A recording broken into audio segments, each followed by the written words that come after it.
record-setting food giveaway organized by the San Antonio Food Bank, where 10,000 households were served, and I believe they were prepared to serve 6,000, and it just multiplied. So thank you to the food bank for that. Since then, the photo that was taken by photojournalist William Luther that made national and global headlines is embedded in my memory, as it is, I'm sure, in the memories of everyone. I never pictured the scale of need until I saw the thousands of cars that were lined up. I'll always remember the faces of those who lined up in their cars. More importantly, the volunteers that were everyone who was in line. The occupants of those vehicles, residents I represent, our neighbors, were and may still be in dire need. Folks that Michael has mentioned, Romero, that is with us today, and Fabiola, of so many. They are members of our assistance and are that day, and that they continue to lined up to get food. Desperation and urgency felt lost jobs or imagined before. Parents for their families for that aid.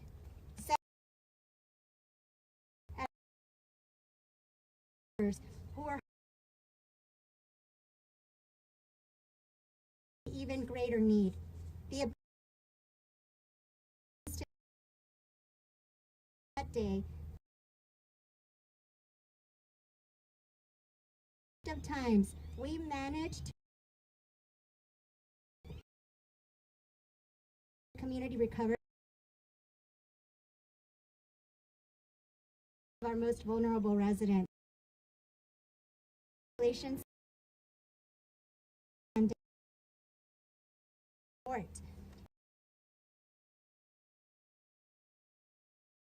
For families and thank you single one of those challenging times with operations assistance for our telling us we are hosting too many events. The San Antonio Food Bank is always ready to help and willing to accommodate the needs of our residents. As the San Antonio Food Bank staff and numerous volunteers around the clock work together to help families in need with assistance, our city leaders also continue to provide support. Mayor Ron Nierenberg, City Manager Eric Walsh, who has joined us here today, and my council colleagues have ensured that the food distribution events throughout the city have the necessary support and resources needed. That means calling on our traffic control unit of SAPD and asking city staff like our firefighters, our DHS, our pre-K forensic, everyone came together as one. So thank you, Eric, for your lead on that. Leverage partnerships has proven vital to our response and recovery plan, and our work is far from done. Today, just a reminder how we can all be vulnerable at some point in our life due to factors that may be out of our control, whether it's a global pandemic or a natural disaster. But it's also a time to reflect how unity and compassion will help guide out of dark times and into a more equitable future. An opportunity to look into the eyes of a stranger and see the common human bond that we share that gives us hope. It's a chance to lend a helping hand to someone in need long after the pandemic has ended. I stand here proud of the community where I grew up and thankful for all the residents who have stepped up to help one another. Thanks to community partners like San Antonio Food Bank, Traders Village, who's always ready to lend a helping hand, and the countless volunteers from every part of the city, we can say that a year ago, no family left empty-handed in their greatest time of need. Thanks so much again. Now it's my honor to pass the podium over to Eric Walsh, our city manager.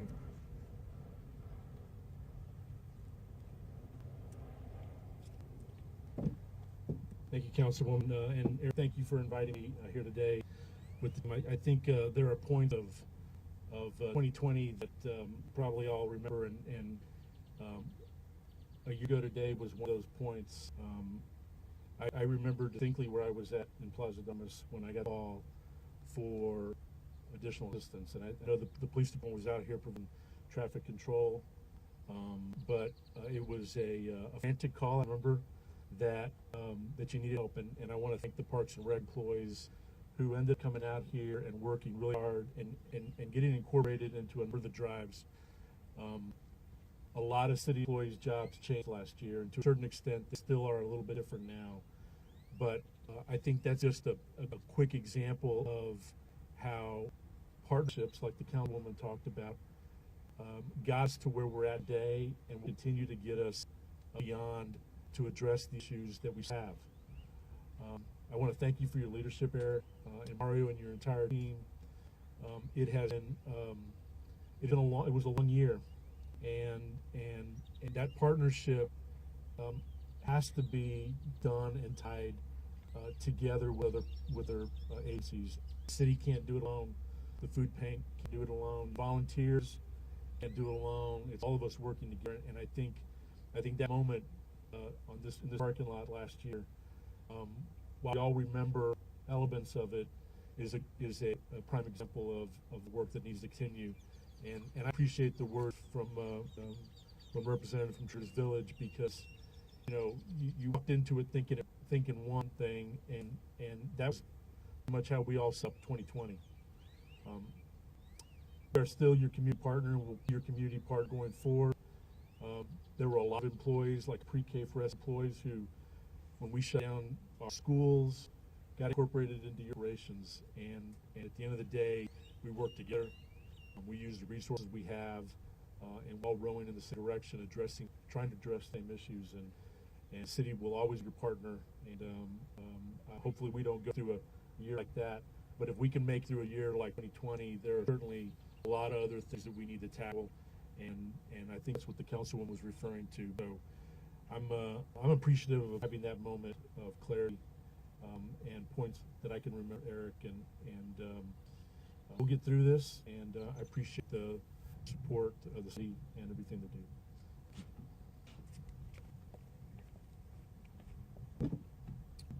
Adrian, thank you both. And City was incredible with us. The fact that tag out happened that day, pre-K had been in the line volunteering that morning, dozens of them, and to have Parks and Rec come to the rescue at 2 o'clock just to get through the next 2,000 cars was truly a miracle. Men and women, old and young, all races, different socioeconomic strata were in line that day that made those 10,000 cars. Edward Kirkwood was one of those individuals. He was a retired Army veteran, and one of the things that popped out in the pandemic was just the incredible number of military families that were needing assistance, many of them for the first time. Mr. Kirkwood co-parents 2 children, ages 12 and 13, and on the morning of April 9th, those were his thoughts about his kids, about their food needs. He'd heard about the Sanity Food Bank's distribution, and he jumped in his car to see what would happen. He writes, "I was amazed at the efficiency of their organization at this event. It reminded me of my time in the Army. I literally wanted to get out of my car and help navigate the cars in place. When I got my groceries, I felt like I breathed again, as if weights had actually been lifted from my chest. It's a man's job to take care of family, but sometimes, pride aside, you have to ask for help. Thank you, San Antonio Food Bank. Thank you, San Antonio, for helping me feed my family. I'm grateful and thankful then, and I'm grateful and thankful now." That was Edward Kirkwood, retired Army veteran. We have with us today Emma Ortega. Emma, our friend from Lackland also. Emma's with us that day. Today she's 83 years old, 83 years young, I should say. You are an inspiration, Emma. Emma's an artist. You might find her on social media as Grandma Coyote. Say your reputation precedes you. She has tribal roots that lead back many generations into, and she is truly a very special person. And we invited her out today as just one of the 50,000 who were helped that day to share a few words with us. Emma, would you come up and join us, please?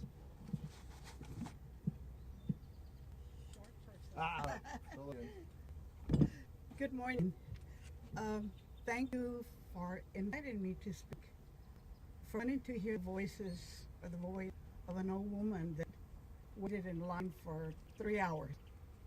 At first, it was because my nephew was the one that signed me up. I didn't know what to expect. And it was it was interesting. But I really didn't appreciate what was going on. When I arrived, they told me park, I did, saw the people, we visited and everything. I knew there was a need for food in San Antonio. I didn't realize how big of a need. I was not aware of it. I was aware of people needed help, but I didn't realize how many people needed help. At first, it was real joyful, jolly, and everybody made you feel welcome. But then after a while, reality set in. What about the babies that are out there that are hungry? Where mom and dad getting food from? Where about the elders that are out there getting hungry? That no one is there to give them a hand because they're ashamed to ask for help. I was one of those. And it didn't take long for ego to go down. It went down real fast when I saw the need of all the people that were around me. There were little pieces of laughter in between. Everybody was in a good mood. It's because everybody was going to be helped. And then people were running their cars with the air conditioner on and making, the police need to go over there and start the car because the battery went down. So there were little bits in there that you could laugh and just enjoy each other's company.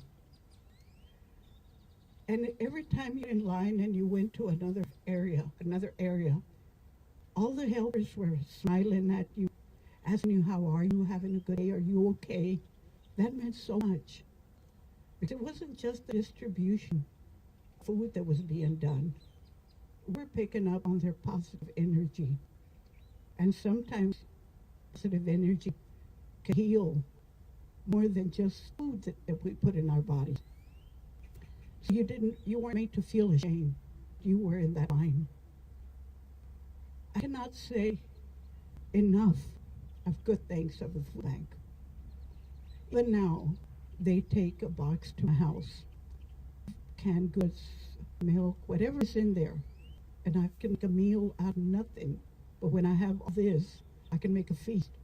Last night was an example of it. I was hungry and I didn't want to cook a big meal or anything heavy.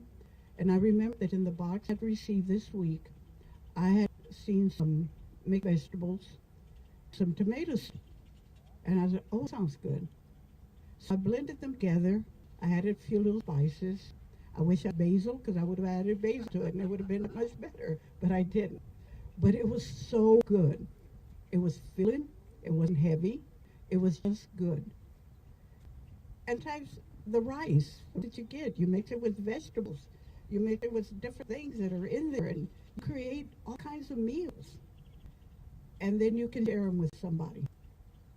You can also share those cans. If you're not going to use them, don't just let them expire. Share them with somebody else. And I do. I know several people my age and younger, really my age. They're always younger. I'm the oldest one there. I'm the one that still drives around and gets around and does what it needs to do. And I'll call, look, I got this, I got that, I got too much of this. Can it help you? Yes, please. I'll be over there in a little while. And I take it to them. I share it. But I still go back. I don't go in line anymore and try to get more than I need, because I think of all the children, all those parents, the grandparents that are living. And it was mentioned a while ago, isn't it amazing what a year we had, and some of those people that were here are no longer with us. So we think of different things. Your mindset has got to be going somewhere else sometimes. The food bank, like I said, I cannot say enough good things of them. But I also want to mention all the people that donated to the food bank to make those boxes and those distributions possible. I don't know who they are. But their grandfather, creator, that's watching over all these people and watching all the workers and at the food bank. Their hearts are open. And as long as we continue to have our hearts open to help anyone in need, it's not about a color, it's not about anything, it's just a need human beings helping human beings. And thanks so much. Thank you so much for what you do. It's been a very hard year. Right after that, I became ill. It wasn't the virus. It was just an infection. Got over it. Well, not. I'm still working on it, but it hasn't slowed a little bit down, but it hasn't stopped me. I just hang there like an old bat. That's it. Going on and on and on. I still have a lot of things to do, a lot of places to go, a lot of artwork to create, and now we're doing storytelling with AIT, American Indians in Texas at the Colón. I am also Escano, Carrizo Comico, and my tribe has also distributed. So distributions are coming from a lot of places, but the food bank, thank you so much for everything they do. And if ever, like I tell them, if I can be any help, volunteer any way I can, I'll be more than happy to do it. Thank you. Thank you so much. Make sure you get down there.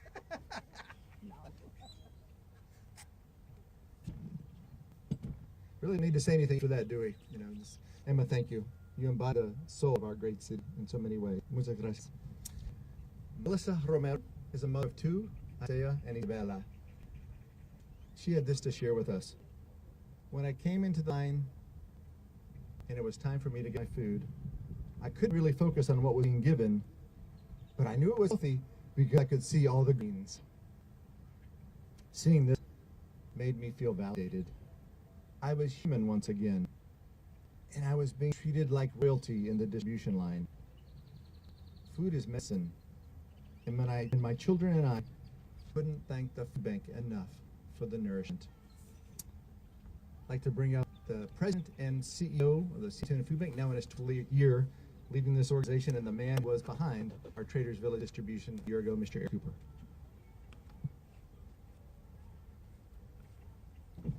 I'm not sure how the music was cued just in time for me to share a few words, but I truly consider myself the luckiest, most blessed individual on the planet, and it's really because I get to work with an amazing staff. And I want to just thank Mario Bleno and Michael Guerra. His task at Food Bank is to bring in resources of food, time, money, and voice, and then Molly McGuire and her team are really ones that kind of help get it to the different distribution sites, the families, individuals. So we saw the needs spiking. Our distributions that typically would have 200 to 400 families, starting to see 2,000 to 4,000 families, and 3 weeks into the full-on pandemic and the unraveling of the economy, the phones were ringing at the food bank in volume. And so you run away, or you can run toward it. And I'm so grateful, Councilwoman and the city manager, because I know, Eric, there are times where you probably want to run, but you always run towards it, and we feel that. And so in running towards it, we as we mentioned, thought that there would be about 6,000 families. We never served that many families on one day at that volume, and we embraced the volunteers, and we got ready, and we came out.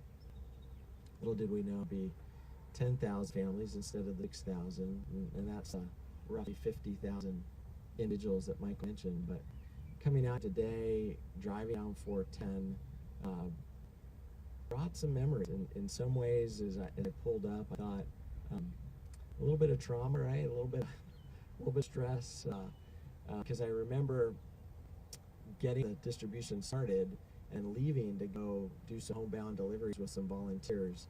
And it was when I pulled on 410 and started to head up towards 90 that I really see the line.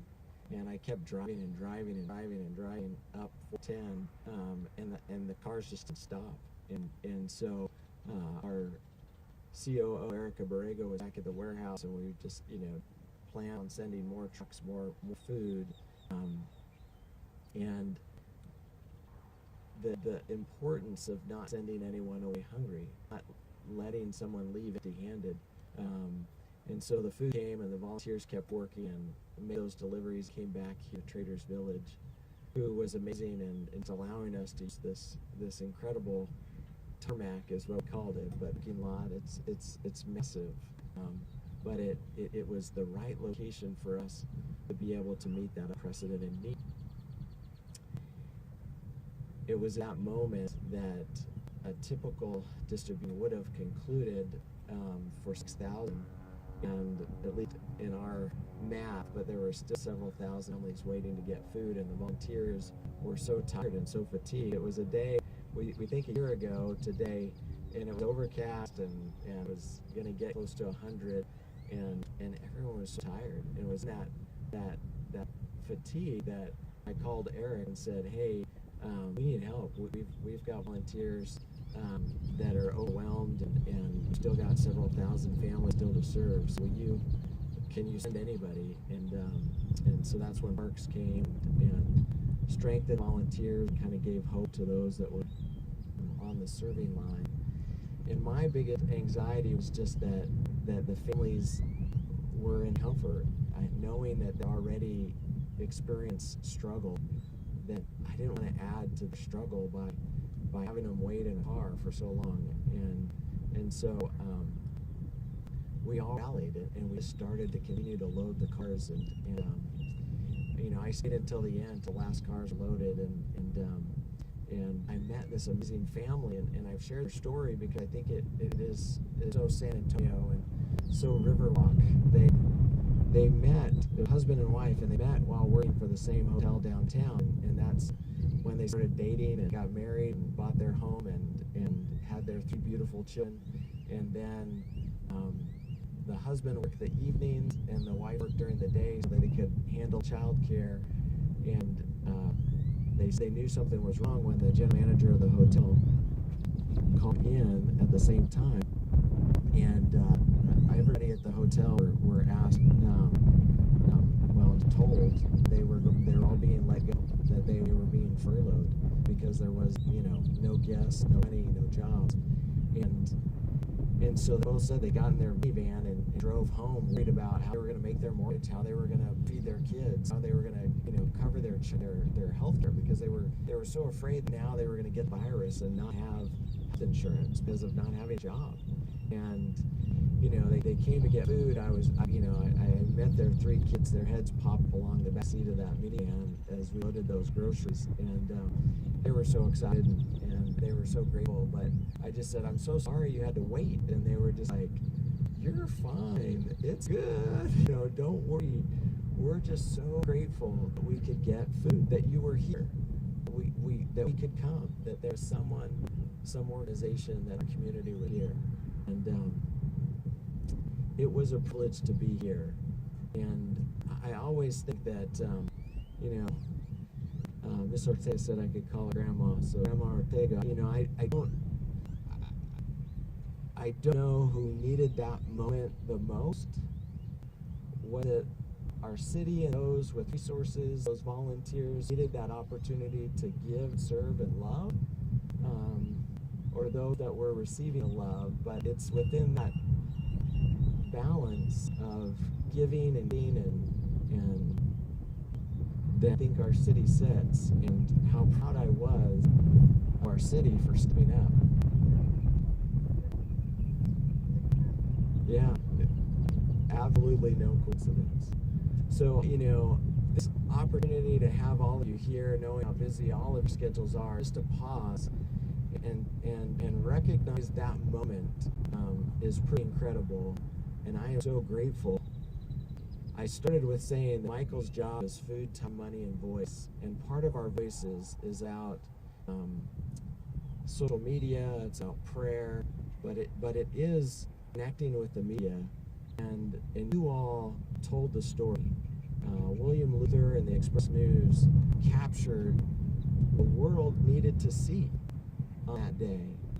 I can remember I was so tired, and I had to do an interview with Steve Priester on set, and he said, "Eric, you look like hell."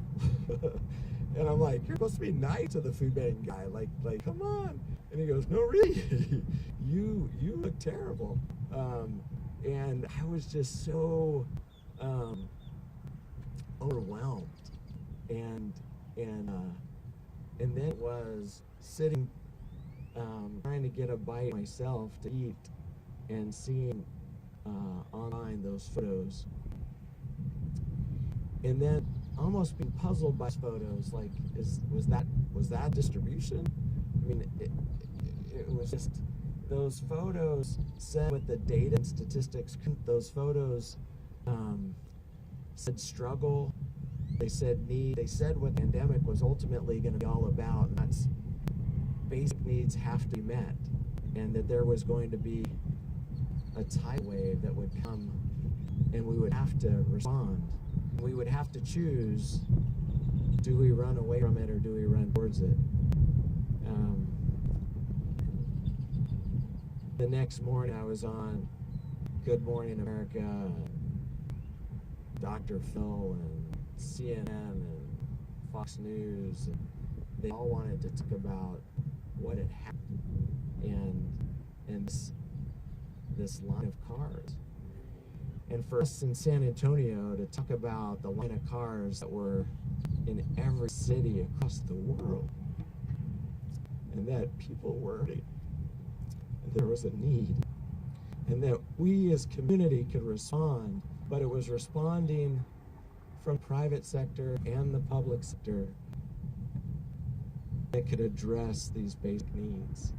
And that San Antonio could be a model, an example, a reminder, a voice that would be heard around the world. And I say that humbly, but again, it was London Times, New Zealand, Tokyo, Israel, Japan, all wanting to talk about what had happened on this day 12 months ago.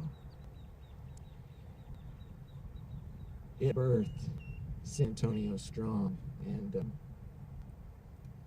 just so proud of our city, so proud of my staff and the volunteers, and so proud of our partners, and so proud of the families that overcame the stigma and shame that sometimes is associated with asking for help, and allowed us the privilege of being a part of their story, their life, and a part of their dinner table. God bless you guys. Thank you for giving me just a little bit of time. I know everyone's like, let's get out of here. But truly, a day that will not be forgotten, and a day that shaped and I think stood for this pandemic. So thank you. God bless. I know you came from media, but instead you could go to church. What a blessing to remember to mark the day. It's important to do ritual in our lives, and thank you for joining us for this ritual of marking a day that so many have described. So this is going to conclude it. I'll help you. Any of you all that need some one-off interviews, I'll help you arrange those. God bless, and thank you for being here.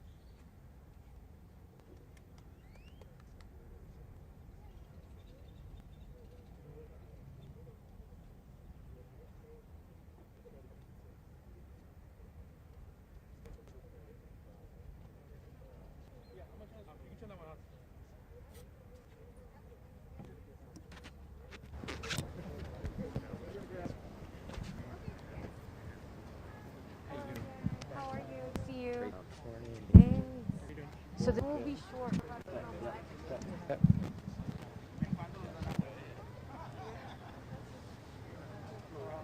Already after hearing just these testimonies and we're hearing firsthand from Mr. Vega, just you heading this whole event last year, how is it now? Yeah, so the work hasn't stopped, but I think definitely when we think of 12 months ago today, the environment as the pandemic was unraveling the economy and we were seeing unprecedented need to see our city step up in an unprecedented sport that volunteers, food companies, individuals donated, and to be able to respond to that in a way that then set an example for the rest of the world on just people coming together.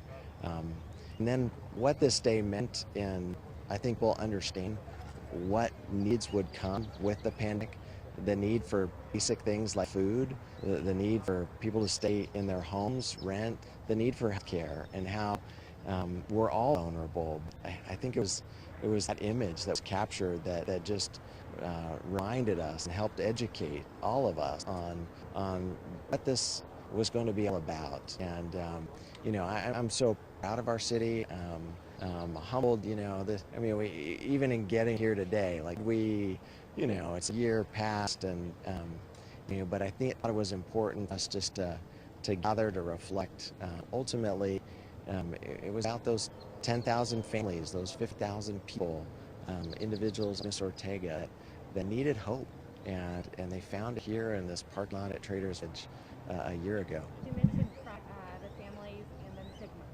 What do you have to say to those families who made it out here that day and sit those long hours? Their cars, driven out. They had to get it jump started. What can you say to them? What do you feel towards those families? Yeah, just that that I love them, and they're neighbors, right? And it hurt to see their pain, to see their struggle, and to want to do something about it, to just to let them know that we're here in a time when we all felt so alone, and then to see this coming together when we were told to stay apart. And it just, I want to say to those families, thank you, because they make our community better, and that's when we're caring, when we're serving, and it was a privilege to be useful that day. All right, thank you guys. Go on. Sorry. Boy. Thank you so much. Yeah, no, thank you. All right. What talk do you want?